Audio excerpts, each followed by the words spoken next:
Price the Lord. എല്ലാവരും പറഞ്ഞേ price the Lord. ഇന്ന് അച്ഛൻ വചനത്തിൽ പറഞ്ഞ പോലെ പുറപ്പാട് 33:19 എനിക്ക് ഇഷ്ടമുള്ളവരോട് ഞാൻ കരുണ കാണിക്കുമെന്ന് പറഞ്ഞു. ദൈവം എന്നെ ഒത്തിരി ഇഷ്ടപ്പെടുന്നുണ്ടെന്ന് എനിക്കറിയാം. ഒരുപാട് കരുണ ഞാൻ അനുഭവിക്കുന്നുമുണ്ട്. ഞാൻ 2 സാക്ഷ്യം പറയാനാണ് വന്നത്. ഒന്ന് എൻ്റെ അമ്മേൻ്റെ അമ്മയാണ്. അമ്മയ്ക്ക് 2 ആഴ്ച മുമ്പ് വലിയൊരു പ്രയാസം ഉണ്ടായിരുന്നു.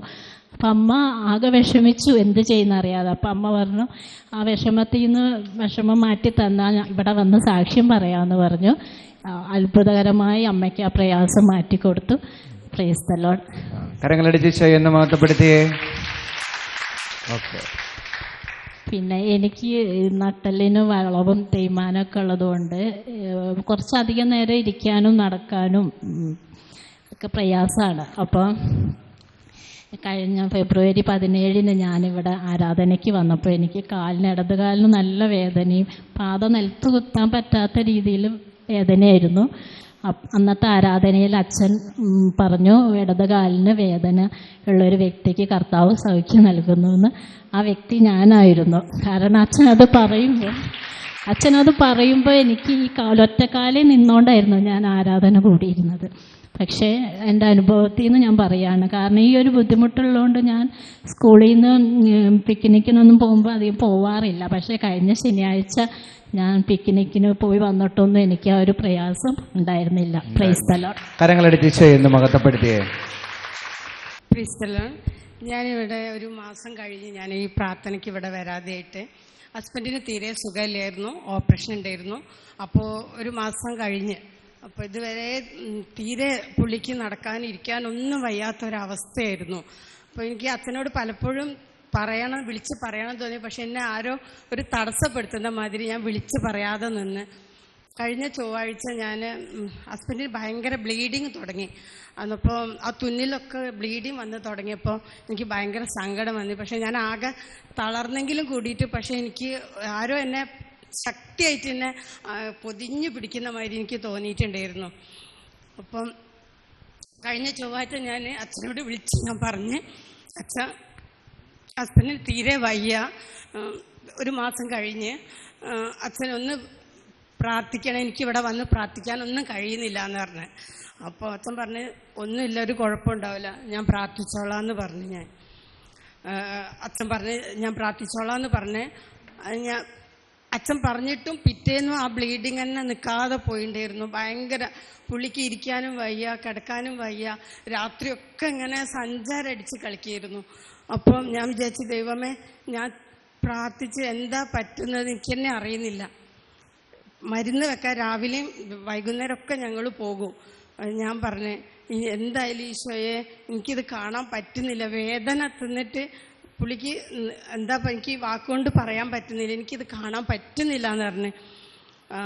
അതിന് കഴിഞ്ഞ ഞങ്ങളൊരു ഓട്ടോ വിളിച്ചിട്ട പോലെ വണ്ടി ഓട്ടിക്കാനോ ഡ്രൈവ് ചെയ്യാനോ ഒന്നും പുള്ളിക്ക് കഴിയില്ല.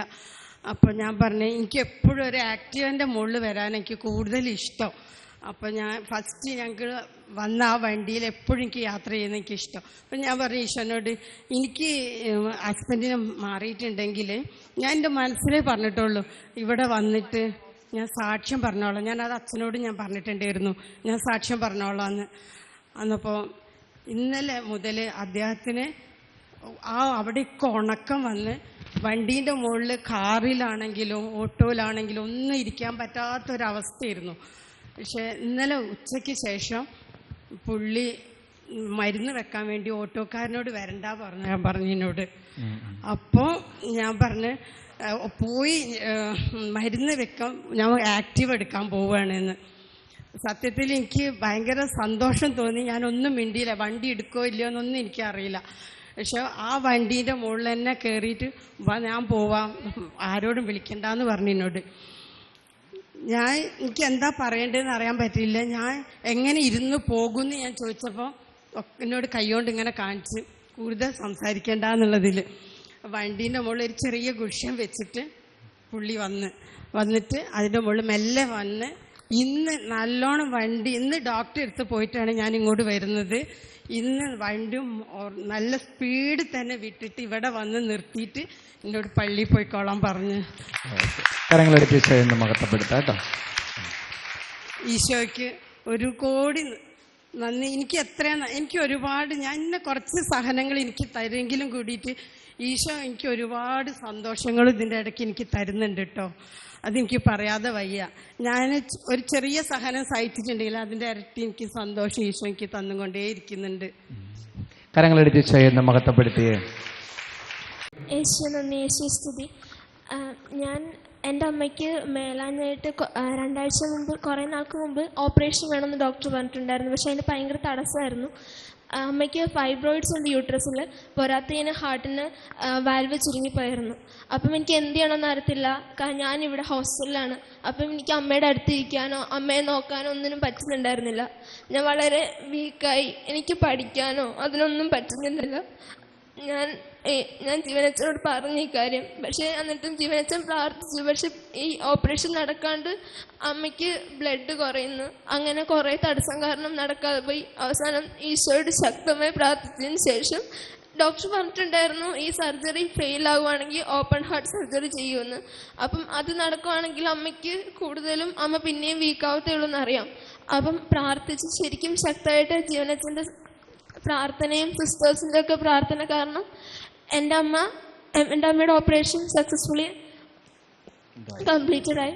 അത് കഴിഞ്ഞ് ഇപ്പം ഇനി ഒരു ഓപ്പറേഷനും കൂടെ ഉണ്ട്. ഇന്നലെ രാത്രി അമ്മയ്ക്ക് നെഞ്ചുവേദനയായിട്ട് ഹോസ്പിറ്റലിൽ കൊണ്ടുപോയി. കുഴപ്പമൊന്നുമില്ല, ബ്ലഡ് കുറഞ്ഞു പോയതാണ്. നിങ്ങളെല്ലാവരും ഒന്ന് പ്രാർത്ഥിക്കണം. പിന്നെ യൂട്രസിൻ്റെ ഫൈബ്രോയിഡ്സിൻ്റെ ഓപ്പറേഷനും കൂടെ ഉണ്ട്. അതും കൂടെ സക്സസ്ഫുൾ ആയിട്ട് കംപ്ലീറ്റ് ആവാനായിട്ടൊന്ന് പ്രാർത്ഥിക്കണം. പിന്നെ എൻ്റെ ഫ്രണ്ടിന് വേണ്ടി ഒരു പ്രയർ റിക്വസ്റ്റ് ആയിട്ടാണ് വന്നേക്കുന്നത്. കാരണം ആ കുട്ടിയുടെ അമ്മയ്ക്ക് ഒരു ഇൻറ്റേർണൽ ബ്ലീഡിങ് ഉണ്ടാവും.